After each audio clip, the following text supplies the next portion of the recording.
Hey, this is Ken for the Information Nation, bringing you more stuff. That's right, I got more stuff for you. You know, I said before, they're going to tax us to death on e-cigarettes. But let me give you an idea how bad it's going to get. Chicago's latest tobacco tax hike snuffed out for now. And this comes from Taxpayers United of America. Chicago on Monday, Chicago's Mayor, Rahm Emanuel, the dead fish, latest package of tobacco tax hike proposals were stalled after more than 3 hours of testimony and supporters and opponents before the City Council Finance Committee.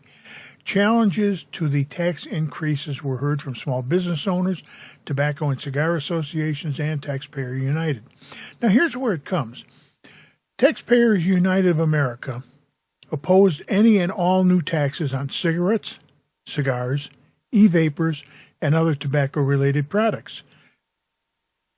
Higher taxes on tobacco and similar products will simply grow the black market. Really, at least somebody out there's got some brains, got a little gray matter going between their ears. But here's what I wanted to point out to you. I want you to take a look at this. Now, if you don't think this is coming your way, here's what they wanted to do. Proposals up for debate before Chicago City Council include raising the legal age to buy tobacco products in the city to 21. Good. Then I think no one should be allowed in the military unless they're 21.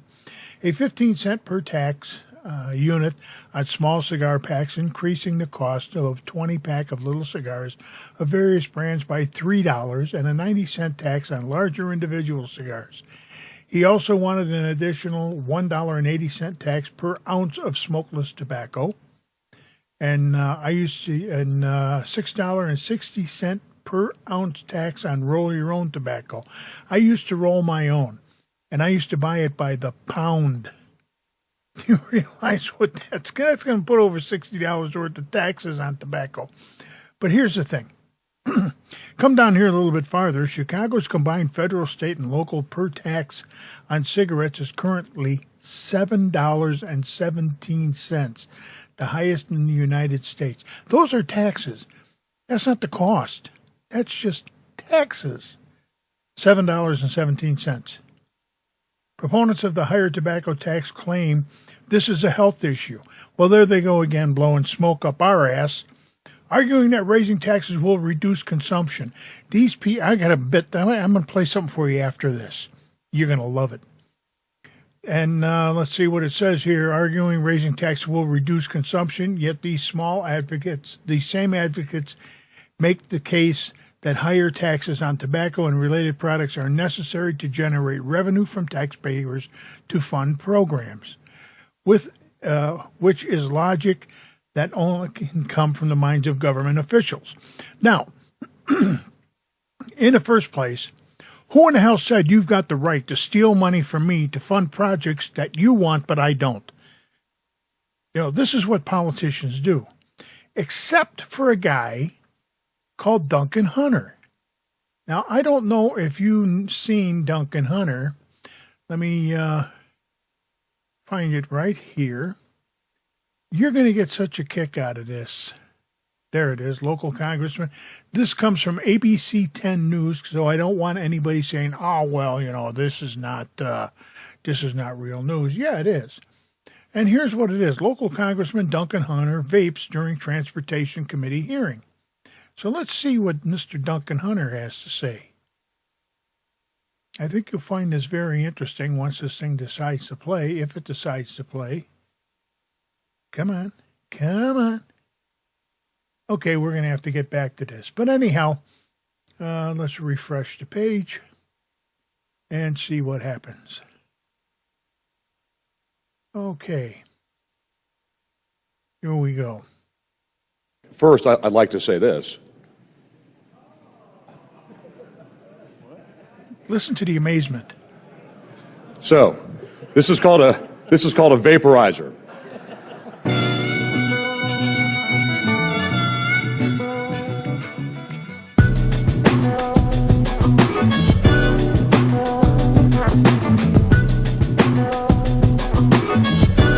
You spoke about the vaping devices, but you do not say that you oppose electronic cigarettes. This is a personal vaporizer. We actually don't even call them electronic cigarettes anymore because they're not cigarettes. I did note that the gentleman did emit smoke.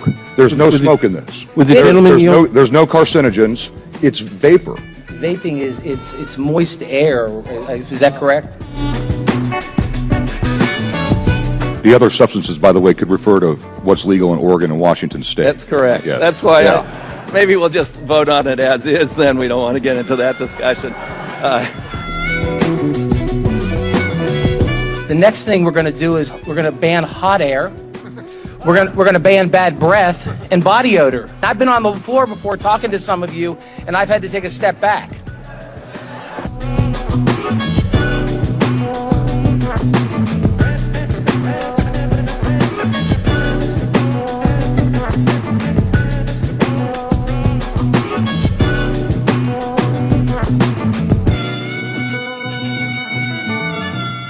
Now, kudos to Duncan Hunter. I got to give him kudos for that, because very plainly he did a heck of a job there talking about this subject. And the thing that amazed me is the total confusion of these people. They looked at him like he was, you're crazy. And you could see the hand of one woman pushing it back and forth because she thought it was something bad.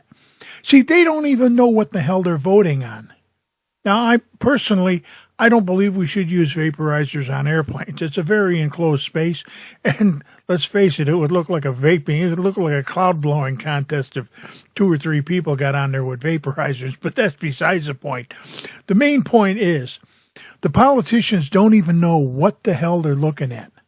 They don't even know what they're talking about, but they're going to pass legislation because some libtard anti-smoker is going to turn around and say, oh, that's terrible, they're smoking. No, we're not smoking, we're vaping, and we use personal vaporizers. The only ones that have e-cigarettes is, guess who? R.J. Reynolds and a couple of the other big tobacco companies. So it's not only a fight against cigarettes, but it's going to be a fight against e-cigarettes compared to personal vaporizers. And I've got to go along with Duncan. Kudos to Duncan Hunter. One big thumbs up to Duncan Hunter for standing up for the vaping community. That's all I've got. Hey, this has been Ken for the Information Nation, bringing you more stuff. Hey, subscribe to the channel. Give us a thumbs up. Share the video with your friends. Get the word out there. Join Casaa. Fight these pricks.